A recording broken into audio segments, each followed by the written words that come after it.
This is AP Spray Arts. Hey guys, this is a painting inspired by spray art. I say that right from the beginning to get anybody who's going to complain about that. And yes, about a month ago, I put out another video very similar to this one, but this is going to show you what progress is like. So no matter how many times you do things, if you do it over and over and over again, you're going to get better at it. And that's what this is going to show. Of course, I also make mistakes. So I've slowed this one down a little bit slower than the last one, so I can talk to you about any mistakes that I make and how I fix them. I really like the way this painting comes out, so I hope you guys like it, and I hope you check it out.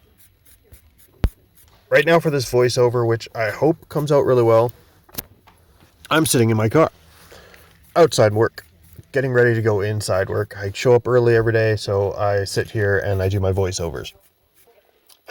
Right now, it's about minus 18 degrees Celsius. Freaking cold. I'm wearing winter boots and my toes are already really cold inside. I keep wiggling them around. So, stay wherever it's warm. So, I type paintings and I really like this one. I forgot about the water line and where it's supposed to go and everything, so I did this and then I didn't like it. So I came over it with white and had to redo things. Um, Yeah, I didn't have to do that because actually, when I came back and looked at the video, it was all right with the black line coming down from the water. It was kind of interesting, kind of reflecting the sky, I guess. So I didn't really have to go back over it with everything. Now, what I would have liked to have done was take the lighter brown and kind of sprayed it a little bit over the back mountain, so that was kind of falling farther back into the background. But that's okay.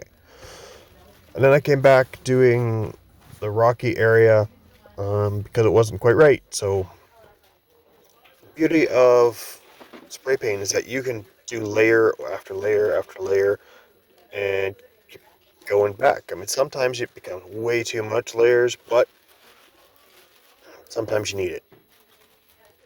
And you're going to see, I started with these two kind of land masses and they became bigger as I went. See right there. And I'm still hoping it all comes together and goes to the right place. So here, carving in some details into the rock. Putting a little bit more kind of misty stuff down. And then I come in with the temple. This trade show where I was painting this was not great, I will be honest. I did not have many sales. I did not have much interest. We did not have many people come through the door. There was imminent warning of snowfall. Supposed to be about 25 centimeters snow. So, like a foot of snow for those American people. That's a lot of snow to get supposedly in just a couple hours. So nobody was really coming in. So I took the time. I relaxed. I just painted. I didn't care whether anybody was coming to see or whether I was trying to sell anything. I was just enjoying myself. I had a free, warm space where I could paint, and I was just going for it. This painting itself took the better part of an hour. Um, I did have a couple times where I was interrupted by people coming to ask questions or something. But yeah, I was mostly just enjoying myself. One thing I did notice in going over it and looking at the painting afterwards is that my temples always seem to be leaning. A leaning temple of whatever. So I have to work on that. So, learn something new, learn something I gotta work on. And luckily we did leave early and we beat the storm home. We did have to drive through a little bit of snow, but it wasn't that bad. And then got stuck at my house for 2 days because of too much snow. But all good, everybody was safe. Here I come in with a little tree at the back. I'm going to do a tree on the right. This is kind of where I messed up as well. I should have put my circle template down again and sprayed it white around so that it keeps the full circle. So if you see there on the left, there's a little bit of land going outside the circle. so I should have sprayed white down to cover that up. But then I drew this tree that came out of the circle. So you're going to see in a little bit where I kind of do that, and then I just repaint the tree. It turned out pretty good. And this tree was actually pretty nice. Needed to be a little thicker, so I did make it a little thicker here. Yeah, I really like this painting. I don't know what to keep saying about it. I hope you guys like this painting. Let me know in the comments what you think of this. Every time I do a painting over, I get better at it. And a lot of the paintings I do over because I sold the first one. So any one of these circular temples, which is what I call these, I sold. So I had to come back and paint a new one. Here I'm carving some line to the trees. You can get all kinds of creative when you're carving into the paint. Put in little details that you would normally never see. A little clear coat there to try and carve it up. My wife found me a new kind of clear coat. Usually I order from DeSera's in Montreal. Here I go spraying the white, and I did have to do a little bit on the right side because there's some brown sticking out. So I kind of cover the tree a little bit, but then I come back and I paint it over. So, like I'm saying, I usually order my clear coat. It's water-based, so it doesn't really have much of a smell, from DeSera's, which is a store in Montreal. They make their own kind of clear coat. It's clear gloss. I think they also have a satin. And I ordered that. And it's not easy to get. Sometimes they don't have it available for online.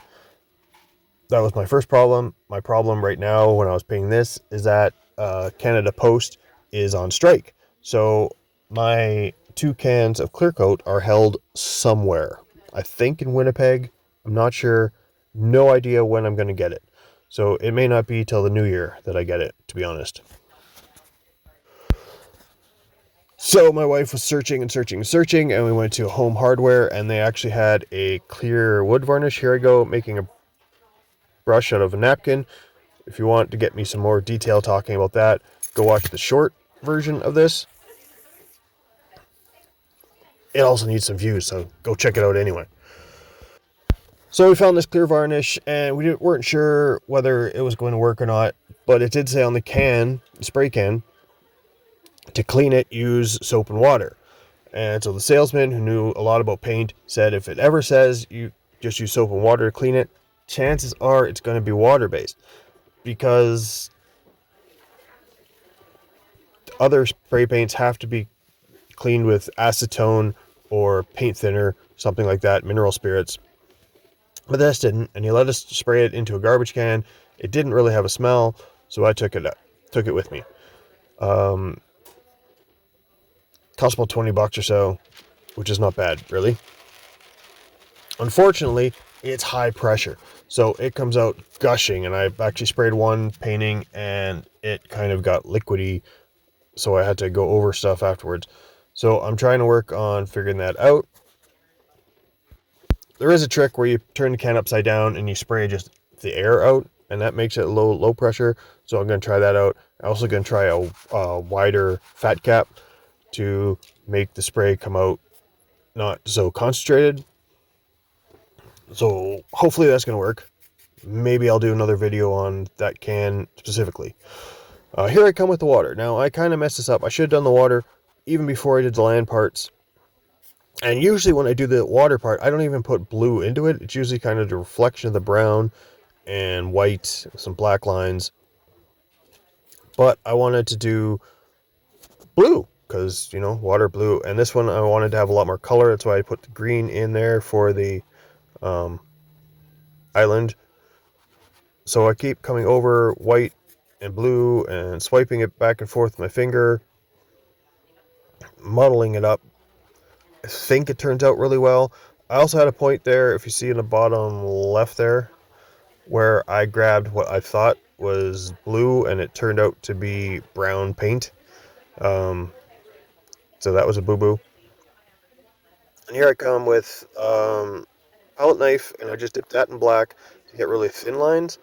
I was using a piece of paper card and I used the palette knife, and that came out really well.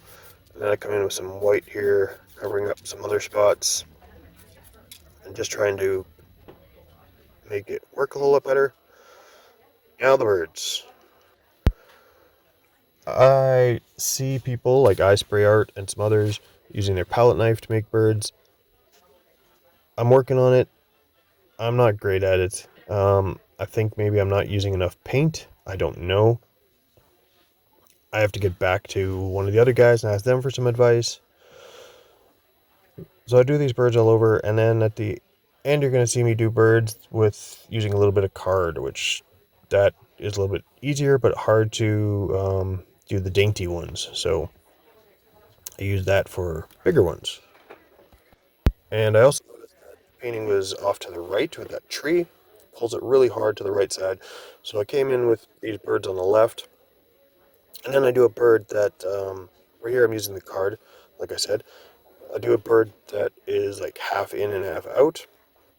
And then I had this moon. I wanted to do a moon before, and then I forgot to do it. So I came in, that was just a tomato paste can. I cleaned it out, took out both ends. And you just spray to the side, and it comes out like a little crescent. You can do a full spray, and then it'll come out circle, but that's what I did.